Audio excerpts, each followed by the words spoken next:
I'm Tarotist Maggie Norton, and today I'm going to bring you a tarot card of the week. What we've chosen for the week is the Star. The Star is a gorgeous card. Oh my God, she's beautiful. She has one foot in the water, one foot on the earth, and she's balanced in the feminine element, okay? Remember that feminine elements are what helps you to become empowered in life. The Star is a card of spiritual empowerment. It follows the Hermetic principle of the law of correspondence of as above, so below. Okay? And what that means is that the spiritual energy that is all around you is also within you. There's no separation between the worlds of spirit and the worlds of matter, besides a thin veil. And once that veil is penetrated, or you can see beyond just the physical into the spiritual and pull the spiritual into the physical, you've got life made.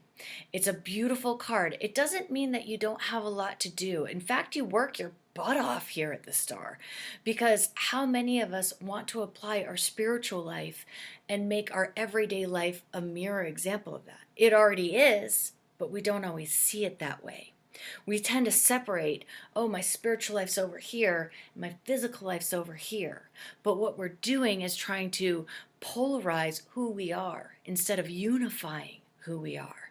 So this week, I'm going to encourage you to unify your spiritual life with your everyday life and your everyday life with your spiritual life. Find the bridge and the veil between those worlds so they can become one. You're unifying who you are. You're becoming empowered spiritually with who you are and who you know yourself to be. You might have to work your butt off to get there, but it's so worth it, right? Because then you don't have a separation, which is only an illusion anyway. So remove the illusion of separation. Come back to the place of unity. Allow yourself to be empowered in your life. That is the message of the Star this week. It's a tall order, but you can do it. You're there, right? Or else you wouldn't be watching this video. So have fun with the Star. It's also a card of meditation. If you decide that that is your gig and that's what helps you unify yourself, go ahead and do that. But I'm going to encourage you to find your own way, whatever works for you, because that will be what empowers you.